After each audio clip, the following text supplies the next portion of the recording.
Imagine for a second, a world-famous, like incredibly high-profile VIP, and they're walking right down the middle of a bustling, maybe slightly dangerous city at midnight. Oh, that sounds like a terrible idea. Right. And to make it worse, they are wearing a head-to-toe neon suit. They're holding a megaphone, maybe blowing an air horn every few seconds. Okay, so highly visible. Extremely visible. Yeah. And they are completely alone. Like there's no security detail, there's no advanced team checking the dark alleys, no armored getaway car waiting at the curb. Just a very big, very loud, very flashy target, utterly exposed from every single angle. Yeah, that VIP is not making it very far. No, definitely not. But the funny thing is, when most of us picture a modern aircraft carrier, we actually tend to imagine something a lot like that VIP. Yeah. We picture this lone, invincible floating airport just, dominating the ocean all by itself. Which is, frankly, a total myth. Exactly. And that is what we are going to completely shatter today. Welcome to this deep dive. Today we're pulling apart the anatomy of a modern aircraft carrier strike group. We're drawing on this incredibly detailed strategic analysis titled Inside a Modern Aircraft Carrier Strike Group. It's a fantastic source, really comprehensive. It really is. And for you listening, I want to clarify that understanding how a strike group operates, it isn't just for military buffs. This is honestly an absolute masterclass in how massive, multifaceted systems and sprawling information networks manage to survive and operate seamlessly under, extreme high-stakes pressure. Yeah, it really is the ultimate study in systems thinking because the core thesis we need to understand right out of the gate is this. An aircraft carrier's true strength has almost nothing to do with its massive physical size or, its steel armor. Right, which goes against everything we see in the movies. Totally. Its actual power comes from its role as the center of a vast multi-domain network. We're talking about a deeply interconnected web that spans the surface of the sea, the airspace above it, the crushing depths below it, and it even reaches up into space and across cyberspace. So if you sever that network, our VIP is basically just walking alone in the dark waiting to get jumped. Exactly. Without the network, the carrier is just a very expensive, very vulnerable target. Okay, let's unpack this. Let's start right at the center of that web with the VIP itself, just to establish what we are actually protecting here before we start looking at the bodyguards keeping it alive. Right. Well, the carrier is the flagship. It is the primary offensive platform of the entire formation. And to understand why it's so heavily guarded, you have to realize it's not just a big boat with a flat runway on it. It operates as a fully sovereign airbase. Like a literal piece of floating territory. Exactly. A piece of sovereign territory that can be repositioned anywhere on the globe where the water is deep enough. It sustains flight operations around the clock, projecting air superiority, running precision strikes, and acting as a mobile command center. And it's not just an American thing either. The source mentions several different navies. Oh, yeah. While the designs obviously vary, that core principle is remarkably similar across the globe's greatest navies. You see this in the American Nimitz and Ford classes, India's INS Vikrant, Britain's Queen Elizabeth class, and China's Fujian. These aren't just ships. Right. They are massive investments of national power. Right, and if you have a floating piece of sovereign territory carrying billions of dollars of hardware and thousands of people, you naturally need a wall around it. Which brings us to the first ring of bodyguards, right? The guided missile destroyers. The first line of defense. Yeah, and in a lot of pop culture, you hear this described as projecting an invisible force field around the carrier. Yeah. But man, after reading the source material, a force field sounds way too passive. Passive is definitely the wrong word. Yeah, it actually feels more like an incredibly well-coordinated team of skeet shooters, all sharing one single brain. I like that analogy a lot. But take that skeet shooter idea a step further. Imagine those shooters are blindfolded, and they are getting their targeting data instantly beamed into their minds from someone standing 2 miles away. Whoa, okay. That is much closer to how these destroyers actually operate. They rely on incredibly advanced combat management systems, like the Aegis system or, its international equivalents. And Aegis isn't just a spinning radar dish on a mast. Right, because when I think of radar, I picture that little spinning bar on a green screen. Right, the classic movie radar. But Aegis uses phased array radar. So instead of physically rotating, it uses stationary panels staring in all directions, and it emits thousands of electronic beams a second. Wait, thousands a second? Yeah, it's mind-blowing. It can track hundreds of targets simultaneously. From sea-skimming cruise missiles all the way up to aircraft hundreds of miles away. And it networks all the ships together, right? So one destroyer can see a threat, And another destroyer can actually fire the interceptor missile. Exactly. It's called cooperative engagement capability. The ships share a composite, real-time picture of the battle space. And they aren't just firing kinetic missiles to shoot things down either. The destroyers are also coordinating electronic warfare. Okay, which means what mechanically? We hear the phrase electronic warfare all the time, but how does it actually stop a missile from hitting a ship? So mechanically, it means weaponizing the electromagnetic spectrum. If an enemy fires an anti-ship missile, that missile has a seeker in its nose, like a little radar trying to find the carrier. Okay.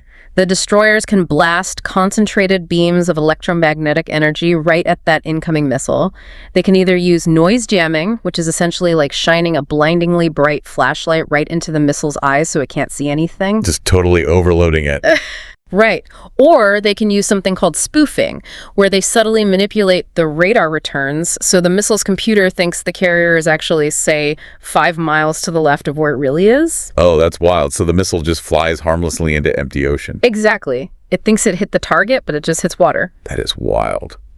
But if I'm thinking about this tactically, if these destroyers are spending all this processing power and energy looking up at the sky for incoming missiles and staring out at the surface of the water for other ships... You're wondering about the water underneath. Exactly. What happens to the threats hiding completely out of sight beneath the waves?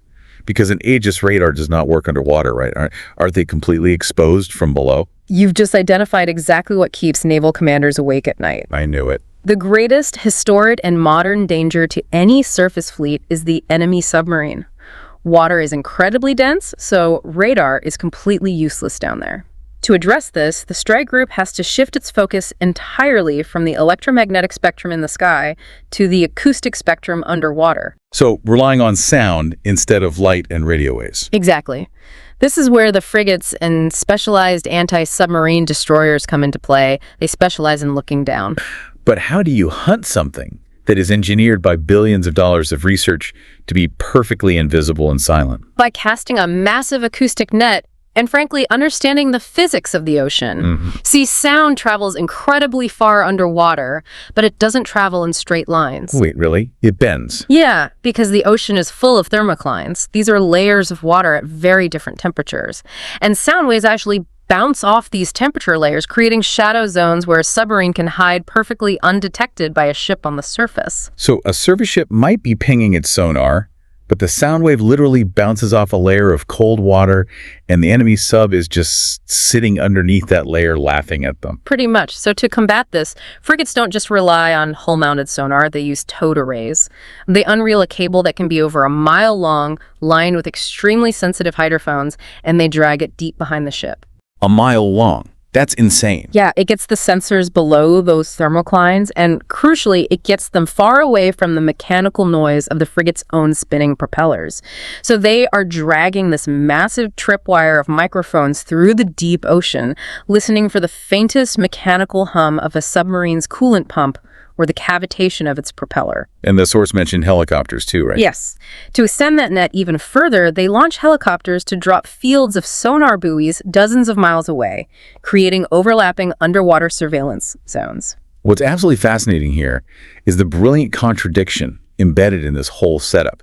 You know, the aircraft carrier, which is this noisy, highly visible surface behemoth. It's a VIP in the neon suit. Right.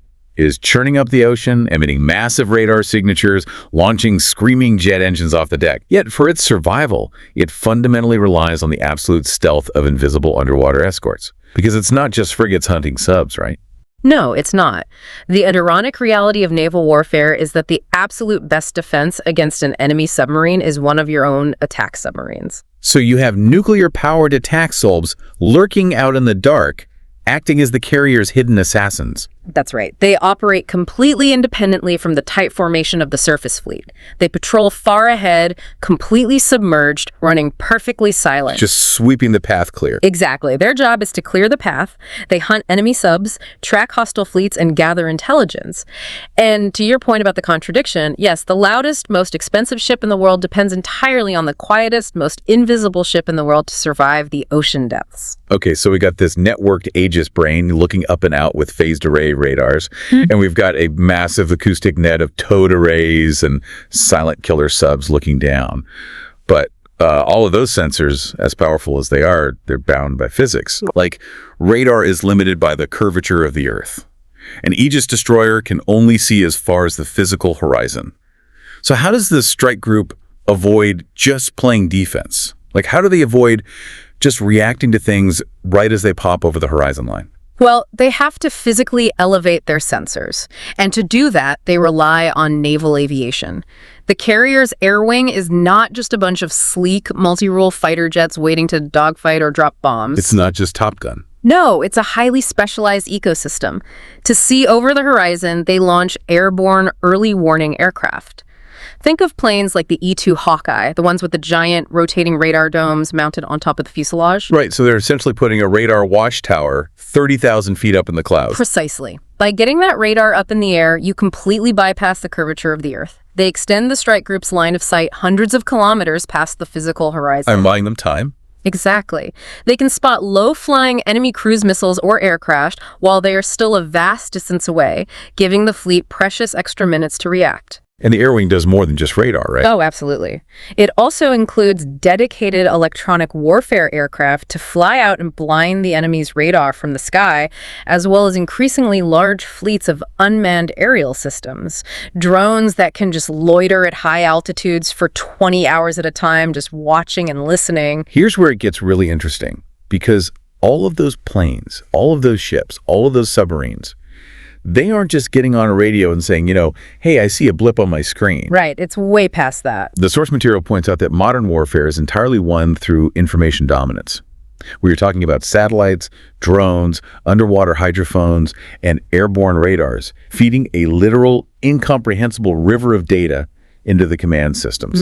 I mean, a human being cannot process 5,000 radar tracks at once. It's humanly impossible. So I like to think of this network as the central nervous system of a giant living organism. The destroyers and the fighter jets are the muscles, but the network is the brain, and it's using artificial intelligence to filter all that sensory data instantly. It's a great way to conceptualize it. Think about your own nervous system.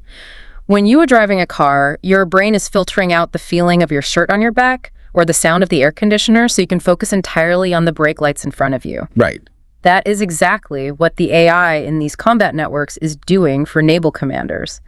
The system is stepping in to prioritize threats. Because things move too fast otherwise. Way too fast. If an enemy launches a swarm of 50 drones and missiles at the fleet, a human commander would be overwhelmed in seconds. The AI instantly analyzes the flight path, determines which ones are decoys, which ones are the immediate kinetic threats, and automatically calculates which interceptor from which specific ship has the absolute best firing solution to take them down. And all of that happens in what, seconds? Milliseconds. The strike group is no longer a collection of individual ships. It acts reflexively as one single network-centric organism. Now, a massive, networked, flying, sailing, AI-driven armada sounds practically invincible. Yeah. But there is a very grounded, almost mundane reality we really have to talk about. The logistics. Yeah, the gas. These gas turbine engines on the cruisers, these afterburning jets, the thousands of sailors needing 3 meals a day. They must burn through physical resources at a terrifying speed. How does this high-tech ecosystem actually keep running in the middle of the Pacific Ocean for 6 months at a time? You are touching on the true unsung heroes of the high seas. Specifically, the fleet replenishment ships.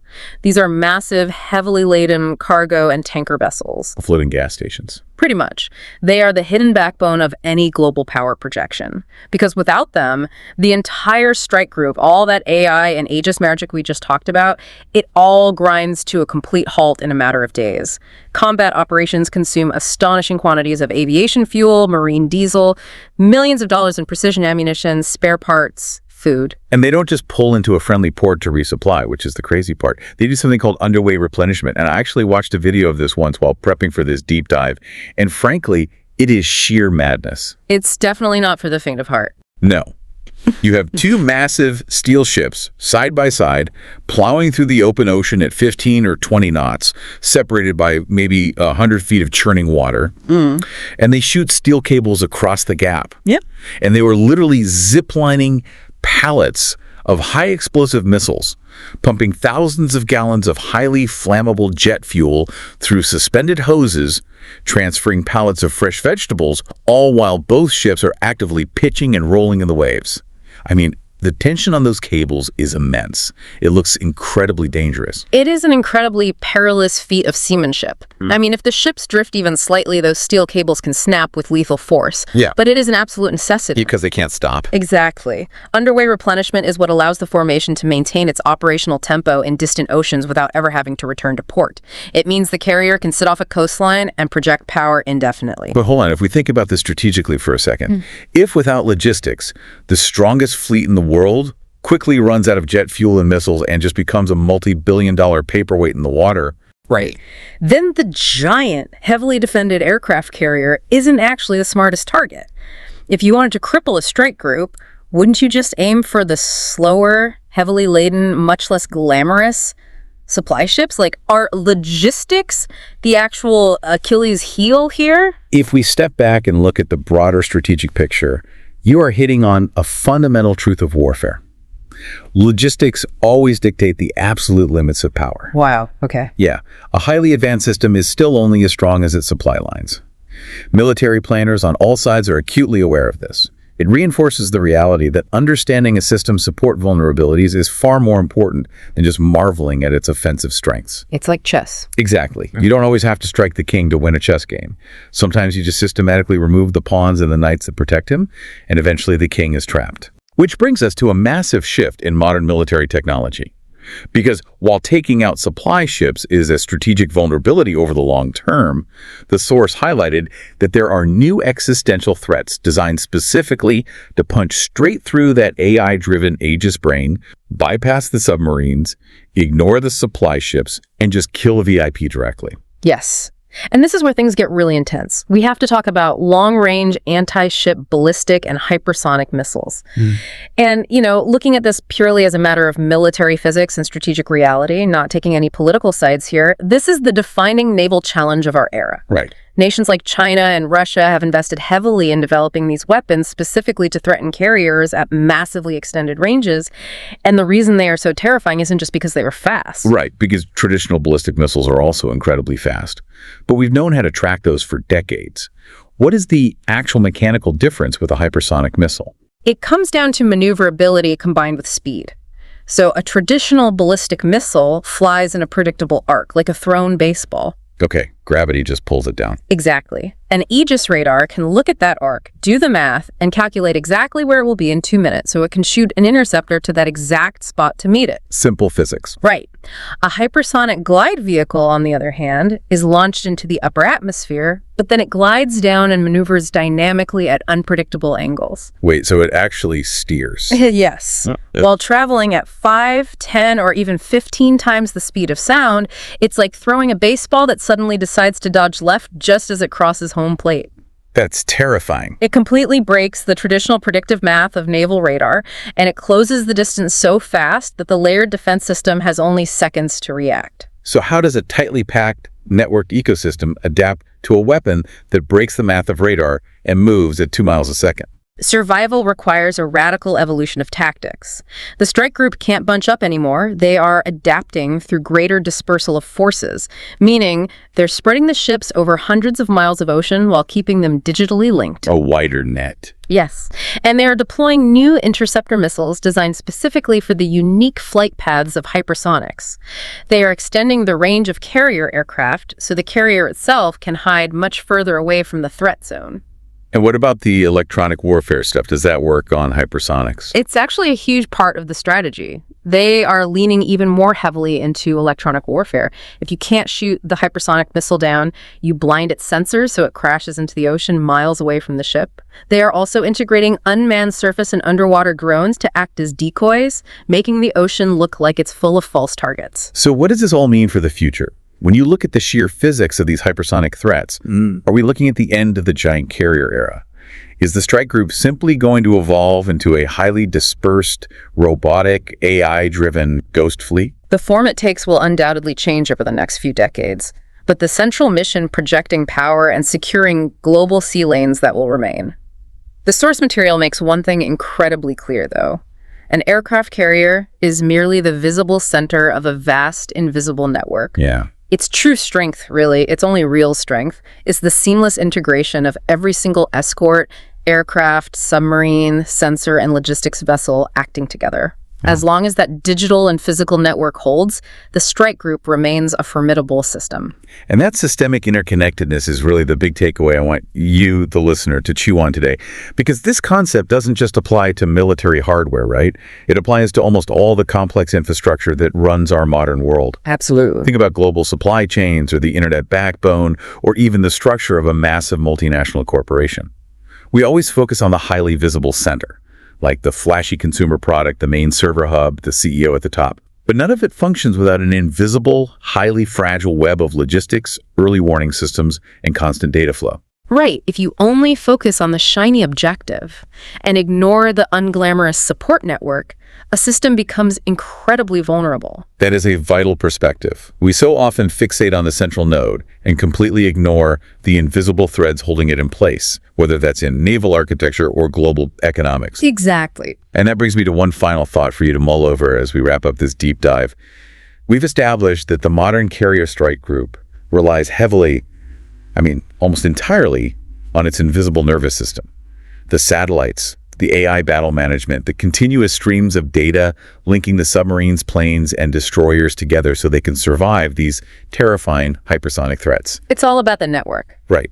But what happens to this invincible armada if its communications network is completely severed or jammed by a highly sophisticated cyber attack?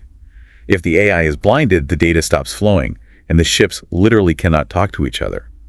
Without its invisible digital nervous system, does the world's most powerful strike group suddenly just become a cluster of sitting ducks in the dark? That is the million-dollar question. Or are we right back to our VIP, standing completely alone in a dangerous city at midnight, just waiting for the shadows to move? It's something to think about. Thanks for joining us on this deep dive. We'll see you next time. Thank you for joining us on this Strategic Vanguard podcast. If you found value in this analysis, don't forget to like, share, and subscribe to our channel. We bring you fresh podcasts every Monday here on YouTube and Rumble, and you can also catch the audio versions on Spotify and Amazon Music. Just search for Strategic Vanguard Podcast. For more insights, articles, and discussions, subscribe to our blog at strategicvanguard.com. Your support helps us grow and bring you more in-depth analysis on defense, geopolitics, and strategy. Until next time, stay informed, stay strategic.